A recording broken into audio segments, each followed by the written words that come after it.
अगर कल सुबह उठकर आप देखो कि जो सेंसेक्स है वो 3000 पॉइंट्स गिर चुका है, निफ्टी क्रैश हो चुका है, पोर्टफोलियो रेड हो चुका है, तो ऐसे में आप लोग क्या करोगे? पैनिक सेल या फिर और शॉपिंग करोगे? आज से कुछ साल पहले जब मैं मार्केट क्रैश के बारे में सुनता था तो मेरी जो हार्ट बीट है वो बढ़ जाती थी, लेकिन आज मुझे मार्केट क्रैश के बारे में सुनकर डर नहीं लगता। सच कहूं, मुझे मार्केट क्रैश अब एक अपॉर्चुनिटी जैसा लगता है। नमस्कार दोस्तों, आप देख रहे हैं फिनालिसिस और आज के वीडियो के अंदर मैं आप लोगों को ये बताने वाला हूं कि कैसे मेरी इन्वेस्टमेंट को लेकर थिंकिंग कंप्लीटली चेंज हो गई। और इस वीडियो के अंदर मैं आपको ये भी बताऊंगा कि जो मार्केट क्रैश है उससे आपको डरना नहीं चाहिए, बल्कि उसको आप एक एडवांटेज की तरह ट्रीट कर सकते हैं। जब कोई नया इन्वेस्टर मार्केट के अंदर आता है तो उसको लगता है कि जो मार्केट है वो सिर्फ ऊपर की तरफ ही जाता है।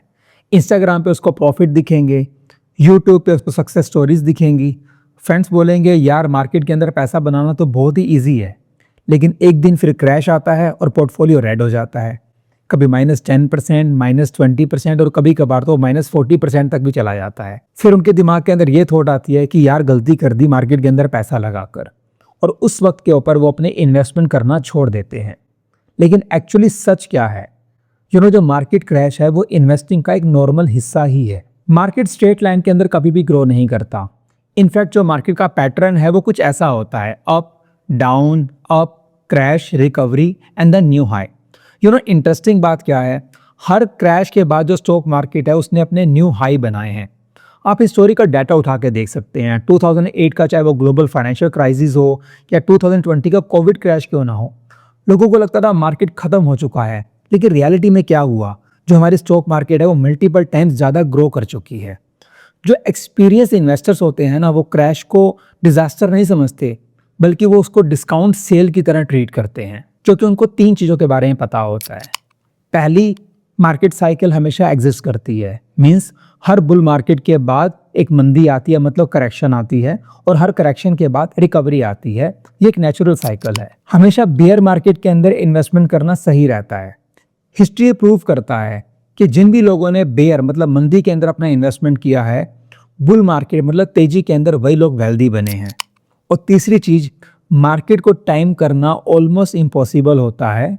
तो हमेशा ये जो इन्वेस्टर होते हैं वो कंसिस्टेंसी पे फोकस करते हैं, मीन्स वो लगातार अपनी इन्वेस्टमेंट को करते रहते हैं। पर्सनली मैं मार्केट क्रैश के अंदर 3 रूल्स को फॉलो करता हूँ। सबसे पहला, पैनिक सेल नहीं करता हूँ। देखिए, अगर कंपनी स्ट्रॉन्ग है and because of market crash अगर उसके प्राइसेस गिर गए हैं, इसका मतलब ये नहीं है कि उसका बिजनेस खराब है।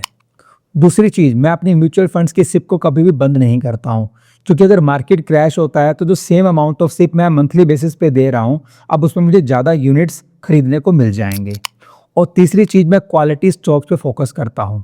हमेशा एक बात को याद रखिएगा, जब मार्केट क्रैश के बाद रिकवरी आएगी तो वो कंपनीज जो फंडामेंटली स्ट्रॉन्ग है, जिसको हम ब्लू चिप कंपनीज भी कहते हैं, सबसे पहले वही रिकवर करने वाली हैं।